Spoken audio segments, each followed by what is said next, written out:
Во ова издание, лидерите на Финска денес го одобрија членството на државата во НАТО. Русија предупреди на сериозни воени и политички последици.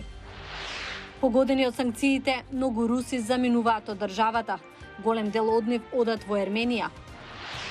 Хуманитарни концерти на руски челист во САД за помош на децата во Украина, погодени од војната. Останете со нас.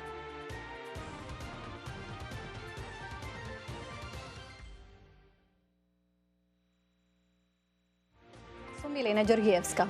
Лидерите на Финска денес дадоа одобрување за влез на државата во НАТО, потек што ќе представува голема промена на политиката на Финска, што уследи по руската инвазија на Украина.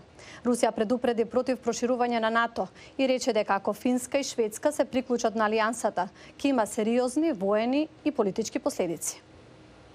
Членството во НАТО ќе ја зајакне безбедноста на Финска.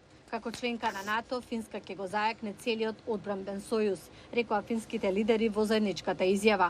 Според нив, цитирам, Финска мора да аплицира за членство во НАТО без одлагање. Се надеваме дека националните чекори кои се уште се потребни за да се донесе оваа одлука, ќе бидат преземени брзо во следните неколку денови. Лидерите рекоа дека дошле до својата одлука, откако оставиле време на финскиот парламент и јавноста да ја разгледаат работата и да се консултираат со НАТО и соседна Шведска. Официјалните представници на Шведска се очекува да ја разгледаат својата можна НАТО апликација во наредните денови. Генералниот секретар на НАТО Јен Столтенберг денес изјави дека ако Финска навистина аплицира за членство, ќе биде топло добредојдена во НАТО и процесот на пристапување би бил мазен и брз. Финска е една од најблиските партнери на НАТО, зрела демократија, членка на Европската Унија и важен придонесува за евроатлантската безбедност, рече Столтенберг. Портпаролот на Кремљ Дмитри Песков денес рече дека проширувањето на НАТО и приближувањето на алијансата кон нашите граници не го прави светот и нашиот континент постабилен и побезбеден.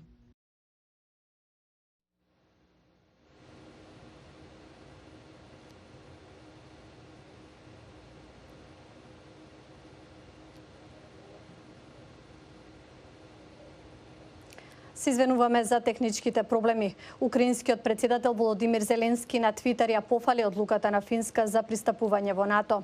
Украина исто така рече дека планира да лобира за членство во Европската Унија, како и за дополнителни санкции кон Русија, поради кои веќе многу руси ја напуштаат државата. Само во првите недели од почетокот на војната околу 4000 руси заминувале во Ерменија секој ден. Пред Русија да нападне Украина на 24 февруари, само околу 3 до 4000 руси биле регистрирани во Ерменија со работни визи според локалните власти. Но ова се промени по инвазијата.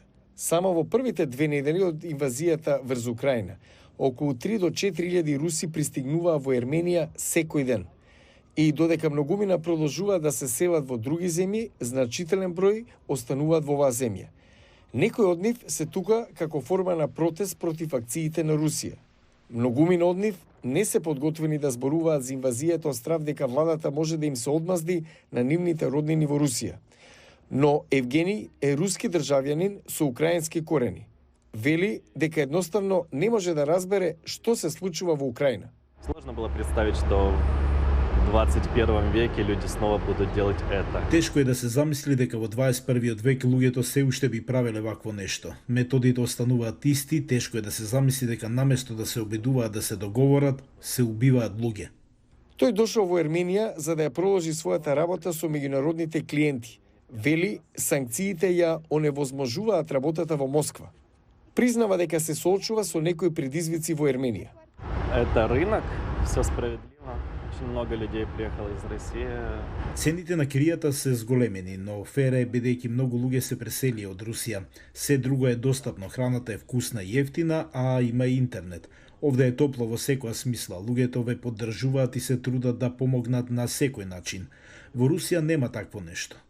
Секоја недела бројката на руси во Ерменија расте, бидејќи цели канцеларии се префрлуваат. Русите можат слободно да престојуваат во Ерменија до 6 месеци, пошто треба да ја напуштат земјата.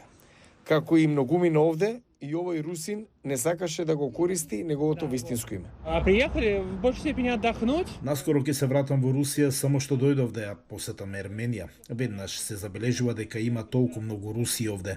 Кога дојдовме лани немаше сообраќаен метеж, но овој пат има. За многу руси, преселувањето во Ерменија е начин да продолжат да работат, да покажат подршка за Украина или да избегнат да бидат регрутирани, доколку војната се одолговлекува. Повеќето се надеваат дека инвазијата ќе заврши наскоро, но малкумина веруваат дека работите некогаш ќе бидат исти. Многу руски уметници ризикуваат да ја изгубат кариерата дома со тоа што јавно ја осудија војната во Украина. Еден од нив е и композиторот и челист Јан Максин. Тој сега одржува низа концерти во САД за да собере пари за украинските деца.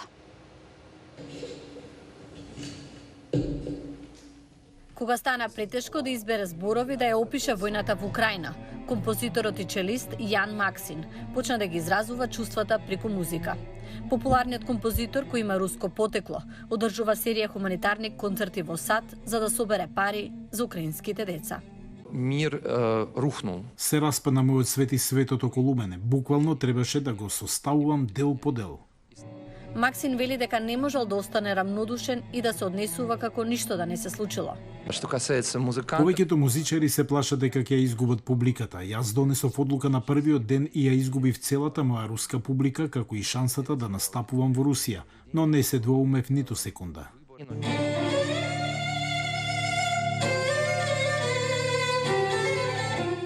Парите собрани од концертите на Максин ќе одат директно во украински фондации.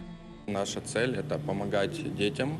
Нашата цел е да им помогнеме на децата кои страдат поради војната. Ќе собереме средства за детски болници. Нашата задача е да собереме пари за медицинска опрема и се што е потребно за децата кои страдаат поради руската инвазија на Украина. Сите средства што ќе се соберат од продажбата на овие слики од руски и украински уметници, исто така ќе бидат испратени во Украина.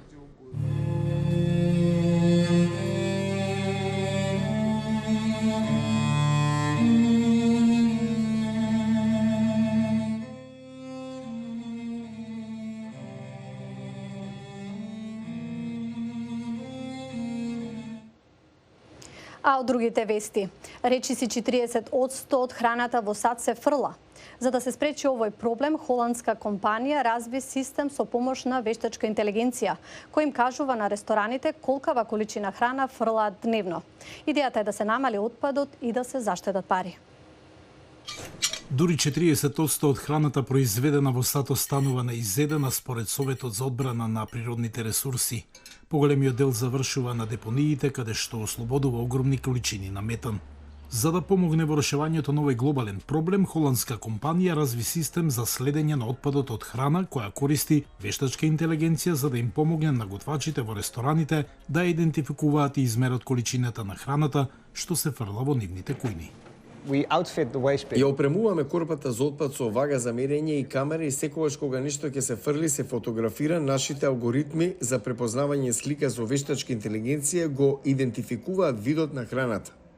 Податоците се собираат и се споделуваат на контролната табла за да им помогнат на готвачите да видат дали имаат проблем. Ќе ви кажа дека фрлате 10 килограми домати секој вторник наутро или дека салатата не се троши многу во петок, бидејќи луѓето повеќе сакаат покалорична храна. Со вакво знаење може да се намали отпадот, а со тоа да се зголеми одржливоста и профитабилноста. Рестораните не ја купуваат машината, туку плаќаат месечна претплата за информациите што таа ги собира. Откако беше лансирана во 2019 година, услугата им помогна на околу 100 ресторани во Европа да заштедат отпад од храна и пари, велат од компанијата. Заштедивме меѓу 200.000 до 300.000 килограми до денес, што во пари е 1,2 до 1,8 милиони долари. Компанијата планира да се прошири на пазарите во САД и се надева дека еден ден целосно ќе го елиминира отпадот од храна од индустријските кујни. А денес САД регистрира 1 милион смртни случаи како последица на COVID-19. Председателот Џо Бајден нареди знамињата да се спуштат на половина копје. Со оваа вест се одјавуваме. Пријатно.